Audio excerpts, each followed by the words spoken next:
ఓం నమో నారాయణాయ నమశివాయ.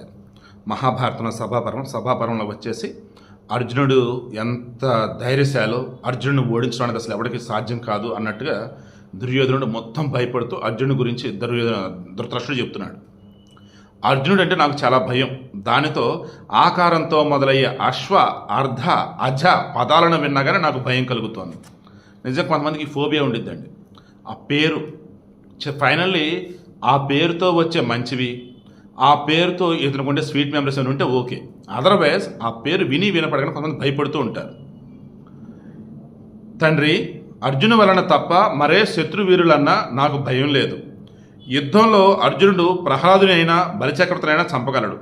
కాబట్టి మహారాజా, అర్జునుడితో యుద్ధం అంటే స్వజన వినాశనమే. అర్జునుడి ప్రభావం ఏమిటో నాకు తెలుసు, అందుకే నిత్యం దుఃఖిస్తున్నాను. పూర్వం దండకారణ్యంలో మారీచునకు రాముడంటే ఎలా భయం ఉండేదో అలాగే నాకు మహావీరుడైన అర్జునుడంటే భయం. అప్పుడు ధృతరాష్ట్రుడు అంటున్నాడు, నాయన, అర్జునుడు మహాపరాక్రమశాలి అని నాకు తెలుసు. అతనిని ఎదిరించడం చాలా కష్టం. కాబట్టి అర్జునుడికి నచ్చని పని ఏది చేయవద్దు. జోదమైన, శస్త్రయుద్ధమైన, దుర్భాషణలైన ఎప్పుడూ చేయవద్దు. అలా జరిగితే మీకు అతనితో యుద్ధం చేయవలసి వస్తుంది. కాబట్టి కుమారా, అర్జునుడితో స్నేహంతోనే ప్రవర్తించు.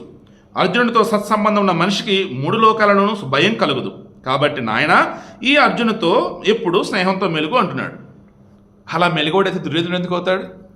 ఏం చెప్తున్నాడు చూడండి. కౌరవ్య, జోదంలో మేము అర్జునుడి విషయంలో కపటంగా ప్రవర్తించాం. కాబట్టి మరో ఉపాయంతో వారిని చంపగలిగితే మాకు హితం చేకూరుతుంది. ఇంక మరలా ధృతరాష్ట్రుడు మొదలెట్టాడు. పాండవుల విషయంలో ఎటువంటి ఉపాయాన్ని ప్రయోగించకూడదు. వత్స, ఇంతకుముందు ఆ పాండవులపై నీవెన్నో ఉపాయాలను ప్రయోగించావు. నీ ఉపాయాలన్నింటినీ కూడా పాండవులు అతిక్రమించారు. కాబట్టి మన వంశం, మన పరిజనం జీవించి ఉండాలంటే నీవు, నీ సోదరులు, మిత్రులు, బంధువులు అర్జునుడితో నిత్యం స్నేహంతోనే మెలగాలి. అప్పుడు ఇక వైశంపాయనుడు అంటున్నాడు, ధృతరాష్ట్రుని యొక్క మాటలు క్షమించాలి. Okay, continuation. వైశంపాయనుడు చెప్తున్నాడు కదా. ధృతరాష్ట్రుని యొక్క మాటలు విని దుర్యోధన నరపాలుడు కొద్దిసేపు ఆలోచించి విధి ప్రేరణించి ఇలా అన్నాడు. రాజా, పండితుడు, దేవ పురోహితుడు అయినటువంటి బృహస్పతి ఇంద్రునికు నీతిని ఉపదేశిస్తున్నమాట నీవు వినలేదా? ఇంతకు మరి ఆయన ఏ నీతి గురించి చెప్పాడు ఏంటి? రేపు డిస్కస్ చేద్దాం.